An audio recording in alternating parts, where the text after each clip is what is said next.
Кыргызстан – солнечная страна. Более 265 дней в году солнечные. Используя энергию солнца, мы делаем первый шаг к постижению арифметики семейного бюджета. Горячая вода без газа, дров и электричества не фантастика, а реальность. Используйте энергию солнца, экономьте на том, на что раньше приходилось тратить, а ребята из солнечной лаборатории экологического движения «Биом» помогут вам квалифицированным советом. Проект «Солнечная энергия Кыргызстану» реализуется экологическим движением «Биом» в партнерстве с Норвежским обществом охраны природы. Проект поддержан программой малых грантов Глобального экологического фонда, программы развития Организации Объединенных Наций. Кроме того, проект поддержан Министерством иностранных дел Норвегии. Основной целью проекта является снижение выбросов парниковых газов в атмосферу.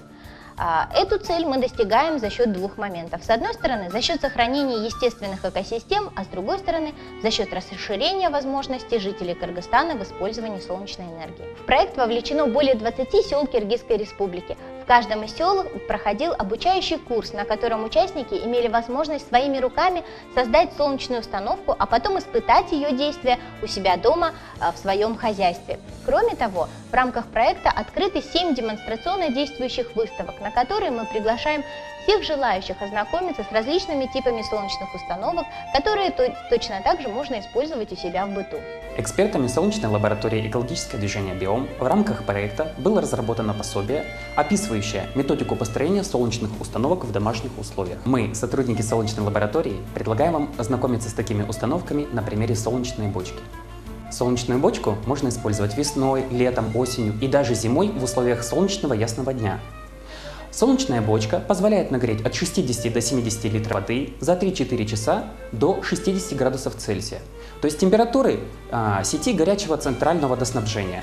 Скажу по личному опыту, нагреть воду от солнца не так сложно, гораздо сложнее сохранить воду теплой на протяжении длительного времени.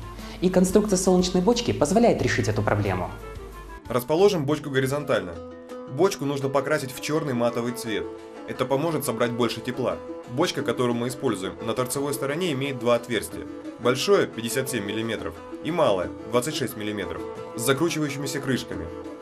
Бочку располагаем малым отверстием к низу. Это отверстие мы используем для крана, из которого будет течь горячая вода. Верхнее, большее отверстие, мы используем для подачи воды в систему.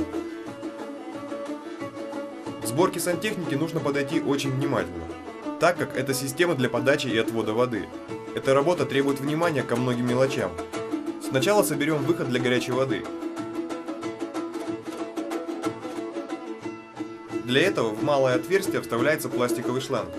Такой шланг используется в стиральной машинке, но можно взять любой другой шланг или трубку. Конец шланга выводится через большое отверстие бочки. К этому концу прикрепляем поплавок с грузилом. Для поплавка используем любой пластиковый бутылек объемом 100 либо 250 мл из-под лекарства, йогурта или тому подобного.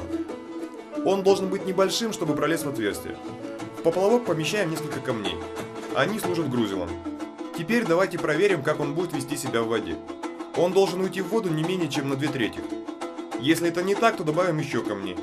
После проверки зальем крышку поплавка герметиком. Для крепления поплавка мы используем проволоку. Затем в шланге сделаем дополнительное отверстие диаметром 10-15 мм для попадания воды. Поплавок нам необходим для того, чтобы конец шланга постоянно находился вверху, так как именно здесь собирается горячая вода. Теперь осторожно помещаем поплавок в бочку. Далее в противоположный конец шланга вкручивается сгон на 15, с заранее накрученным переходником на 20. В дальнейшем на сгон мы накрутим кран. При работе с сантехникой для герметизации резьбы используем специальную обмотку, так называемую фуму. Также можно использовать традиционную паклю с краской. Чтобы было удобно набирать воду в бочку и при этом холодная вода не смешивалась с уже нагретой, мы разработали систему подачи воды. Для этого из верхнего отверстия бочки мы вынимаем крышку и просверливаем в ней отверстие диаметром 20 мм. Если вы используете другую бочку, то в ней нужно проделать точно такое же отверстие. В него с внешней стороны крышки вставляем сгон с предварительно накрученной контрольной гайкой. С внутренней стороны крышки на него надеваем резиновую прокладку, шайбу, а затем накручиваем переходную муфту. Плотно затягиваем это соединение. Тут нужно постараться, так как любая непрочность может потом дать течь и всю конструкцию придется переделывать. Теперь в переходную муфту вставим металлопластиковую трубку. Мы ее выбрали потому, что она легко гнется и приобретает нужную нам форму. Длина трубки 40 см. Затем загибаем ее к низу. Она должна доставать почти до дна бочки.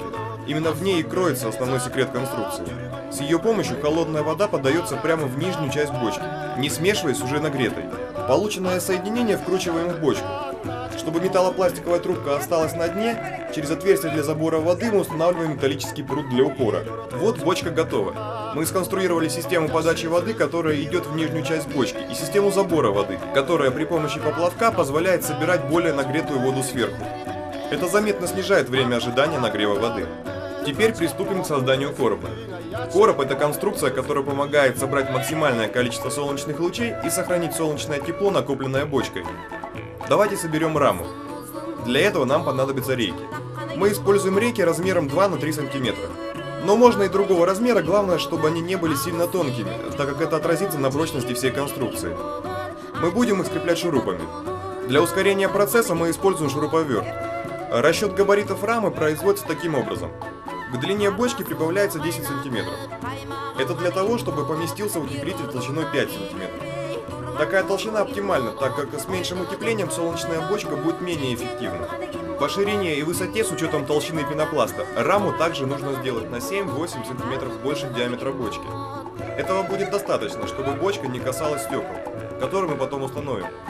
Это необходимо во избежание повреждения стекол. Рама собирается в виде параллелепипеда, только без одной рейки. Мы специально ее не крепим, так как на этой стороне будут крепиться стекла. Теперь сконструируем дно бочки. Возьмем лист фанеры. Обычно мы используем фанеру толщиной 1 см, но можно взять любую другую. С помощью шурупов прикрепим дно к раме. Готово. Теперь займемся стенкой. Мы их делаем из алюкобонда, популярного отделочного материала, который вы, наверное, видели неоднократно на фасадах торговых центров. В качестве заменителя можно использовать фанеру, дощечки и другие доступные материалы. Только нужно подумать, как избежать разбухания и деформации. Например, покрасить. Алюкобонд – мягкий материал, его легко резать и монтировать. Вырежем стенки по размерам рамы. Их мы закрепляем 3-4 шурупами с каждой стороны. Только одну торцевую стенку оставляем неприкрепленной, для того, чтобы было удобнее совершить полную сборку солнечной бочки. Для сокращения теплопотерь за счет конвекции воздуха все стыки деревянной рамы с обшивкой изнутри заливаются силиконовым герметиком. Теперь займемся теплоизоляцией. По внутренним размерам короба вырежем листы пенопласта. Мы берем толщину пенопласта 5 см.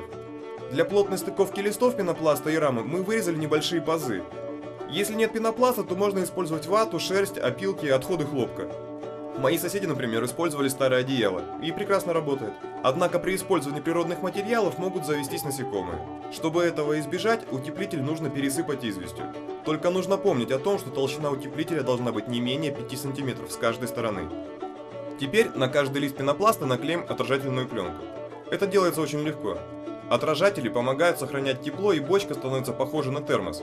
Для того, чтобы собрать больше солнечных лучей, прикрепим специальные крышки отражателей к раме. Для этого из алюкобонда вырезаем 2 крышки по размерам короба и обклеиваем внутренние стороны отражательной пленкой. Эту пленку можно купить на рынках стройматериалов.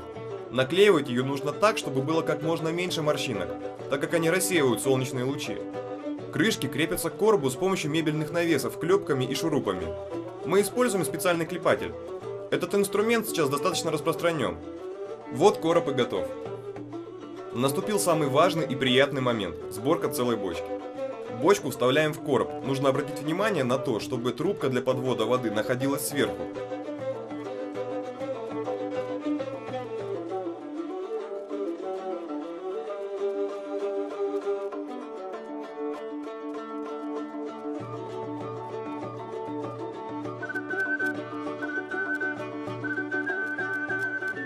Теперь нужно вырезать отверстие для трубок в торцевой стенке короба. Делаем это так.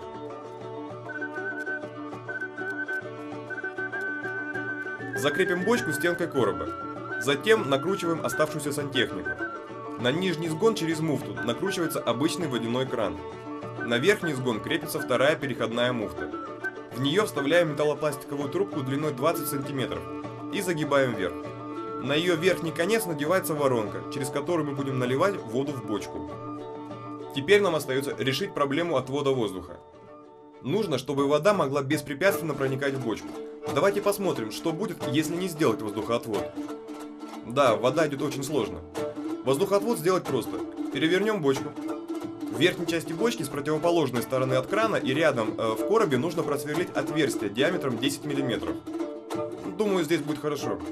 Теперь вставим силиконовую трубку так, чтобы она выходила из короба, и загерметизируем ее. Для этого прекрасно подойдет холодная сварка со стороны бочки, а со стороны короба используем герметик.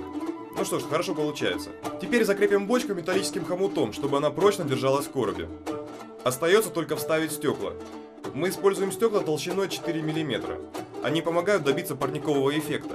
Это значит, что солнечные лучи проникают через стекло в одну сторону и не могут выйти обратно, как в обычной теплице. Это позволяет быстрее нагреть воду. Вместо стекла можно использовать полиэтиленовую пленку или оргстекло, но эффект будет ниже. И эти заменители не рекомендуется протирать сухой тряпкой, так как их поверхность становится мутной. Для установки стекол на раму по периметру набивается штапик. Отступаем от верхнего края 5 мм, чтобы поместилось стекло. Стекла садим на герметик. Чтобы было удобно работать, мы сделали деревянный штапик с пазом на 5 мм. Через час герметик хорошо схватится. Снаружи герметиком также заполняются все щели между коробом и сантехникой. Готово. Вернемся к крышкам короба. Для регулировки угла отражения верхней крышки можно использовать барные навесы. Вместо них можно также использовать деревянную подпорку. Нижнюю крышку можно прикрепить на веревочку и регулировать просто при помощи узелков. Для скрепления закрытых крышек мы используем одежную липучку, которую крепим на клепках.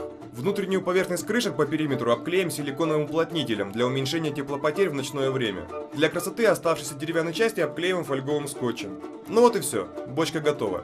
Приступим к ее испытанию. У меня частенько как бы отлучена от горячей воды. И приходится мыть, стираться, и мыться, как бы, и у меня еще и дети, у меня, и холодной водой мы пользуемся. От холодной воды как, простуды разные, там, суставные боли, тем более суставные боли появляются, и посуды плохо стирают, плохо моются, и с помощью этой прекрасной солнечной бочки у меня под рукой постоянно теплая вода. О, вода у нас согрелась.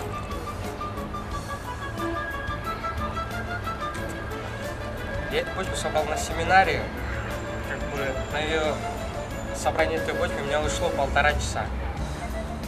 Сперва родители как бы мне не доверяли, как бы я принес домой ее, установил, показал все в действии, и домашние были рады. В основном была рада моя мать, которая очень удивилась, и как бы нехватки горячей воды, как бы уходит время, согревается. Тут она быстро согревается и остается.